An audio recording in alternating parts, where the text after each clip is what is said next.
This is a response video to Daniel Parkin, Mr. Parkin on Mr. Parkin01 as a Bridge Fist here on YouTube.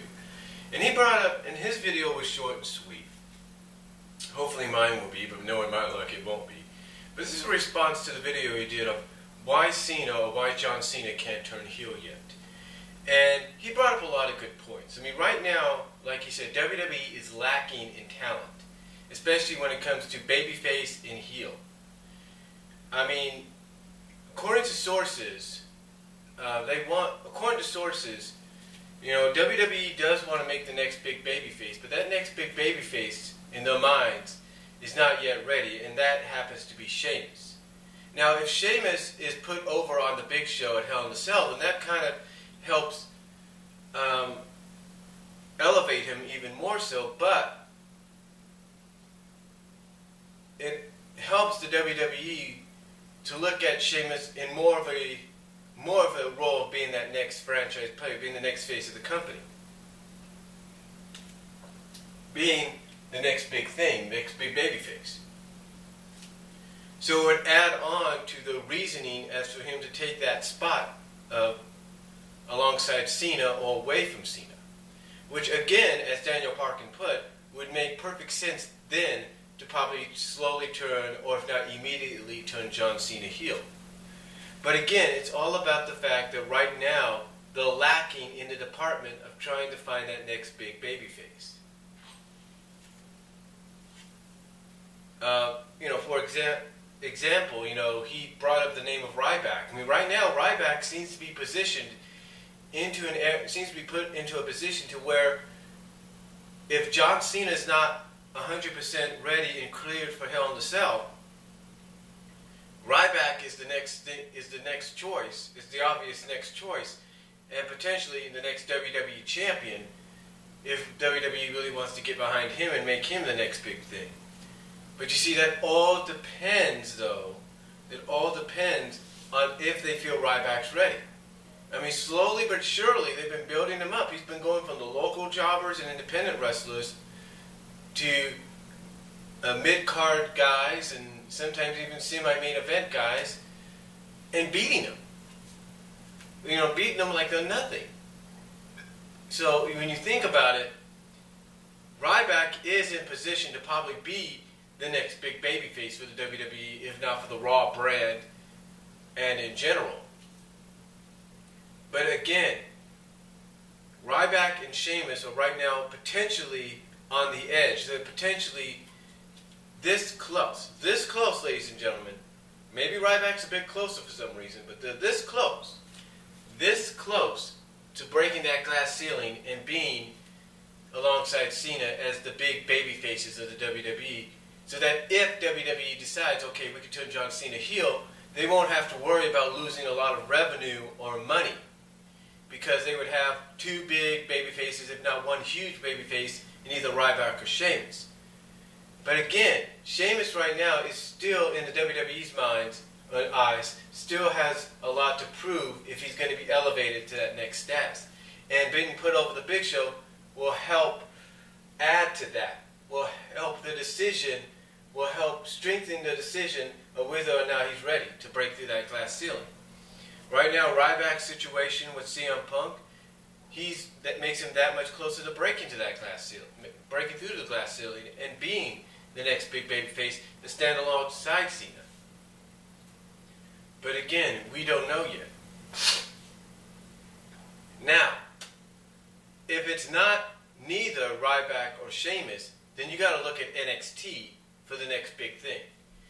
Now, it's like Daniel Parkin said, you know, the talent roster right now, as far as, like I said, as far as trying to find the next big babyface, is not that good. Because they haven't really given anybody an opportunity to elevate themselves to try to get to that level. You know, I look at someone like, say, Justin Gabriel, who, because of time restraints last night, had his match nixed on Raw. But I look at someone like Justin Gabriel, and right now he's in a tag team with Tyson Kidd, and I look at those two, but mostly Justin Gabriel, and every time I see Justin Gabriel,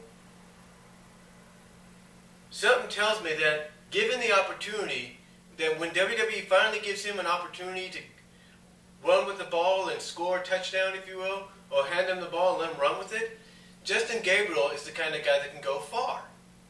And I truly think if they give him the ball and let him run with it when the time is right, he can potentially be on the verge of that breaking the glass ceiling as well. He could potentially be on the edge of being a big-time babyface.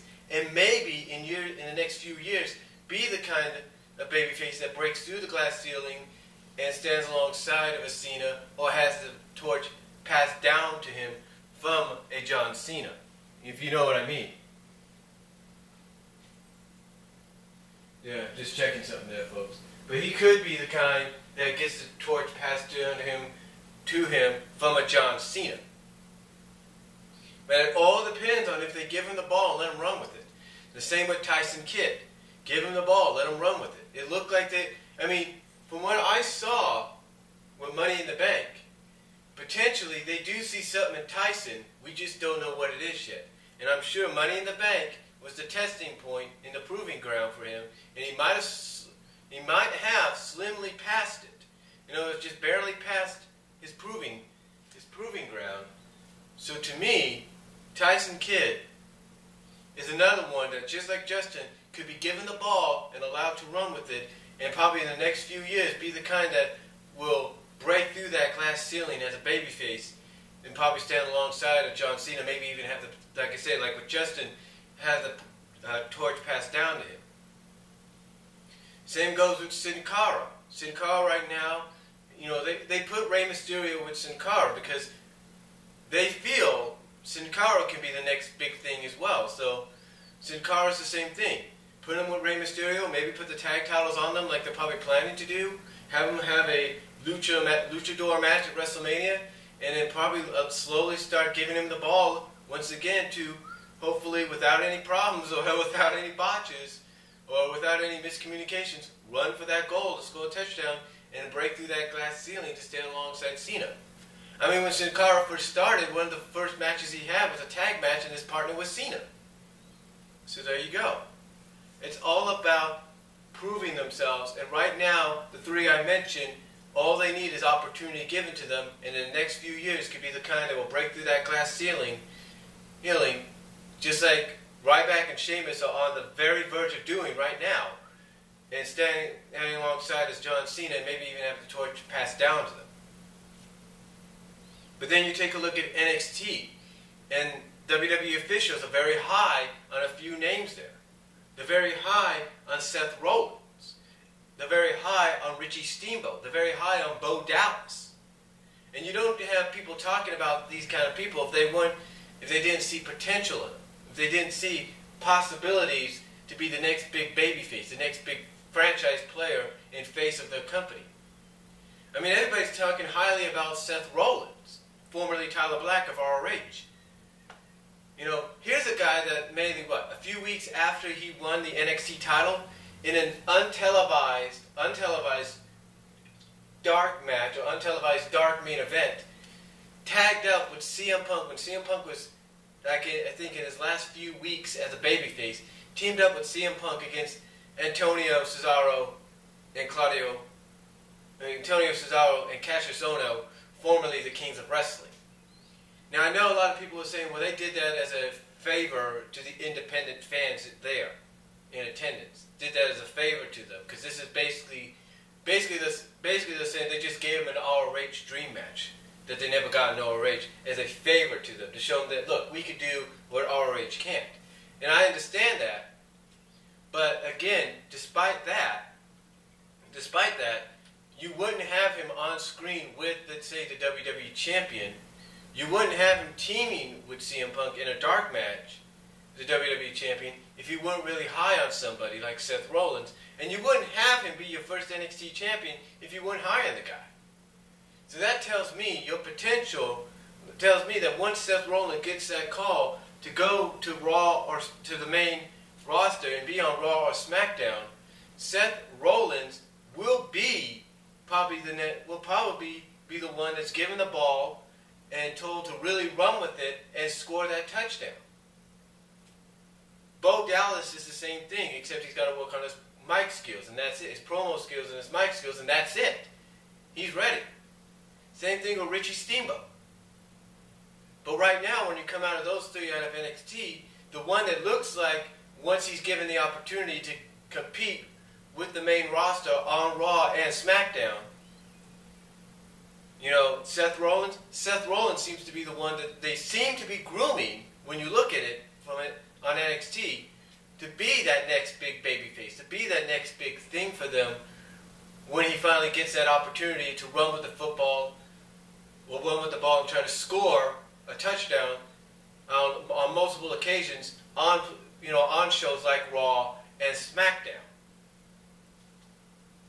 So that's, to me, out of those three are the next, out of NXT, those three are the next big things as far as babyfaces, next top three babyfaces of WWE, if you ask me. But Seth Rollins, I believe, out of those three from NXT, will be the one that gets to that glass ceiling probably a lot quicker than them, maybe even a lot quicker than Justin and Tyson that I mentioned earlier. But again, until the likes of Seth Rollins, Tyson Kidd, Justin Gabriel, Richie Steamboat, and Bo Dallas are given those opportunities to run with the footballs and try to score a touchdown, until that time comes, which might come a lot sooner for Seth Rollins than the ones I mentioned, and until they have enough faith in Sheamus and maybe even Ryback to finally have him break through that glass ceiling, they're never going to turn John Cena heel. And you could say, well, they got Randy Orton as a babyface. Randy Orton has gone on record, ladies and gentlemen, as to saying he wants to be behind the scenes, as to saying he wants to work as a heel.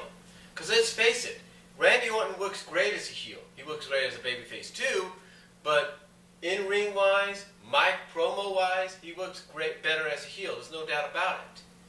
Yes, he's a babyface. There's no right now because they're lacking in babyfaces. But the thing is, he works better as a heel. And eventually, if he gets his wish, you know, you'll see exactly what we're talking about. In case some of you don't know exactly what we're talking about, unless you look on YouTube or so. But the point I'm trying to make, and the point that Daniel Parkin's trying to make, is until they give the thumbs up to Sheamus or Ryback, who, like I say, are both on the verge of breaking through the glass ceiling, maybe Ryback closer than Sheamus, John Cena is not going to turn heel. Because right now, how are you going to, because it's like Parkin said, how are you going to turn John Cena heel if your top heel is CM Punk? Unless they do some kind of twist where everything CM Punk has been talking about is the truth. That'd be ironic, but still. The point I'm trying to make, and the point that Daniel Parkin and anybody else that will be watching and responding to his video will agree upon and everything, is until they give the thumbs up to Sheamus and feel he's ready to be that franchise player, ready to be the face of the company, or they feel the same way about Ryback, or until they finally decide to give someone like Gabriel or Kidd, and maybe even Rollins or Steamboat or Dallas, the opportunity to run with that ball and try to score and break that glass ceiling and be standing alongside John Cena, and maybe have the torch passed down to any of those five from Cena, then it's not going to happen. Then a heel turn's not going to happen until that happens.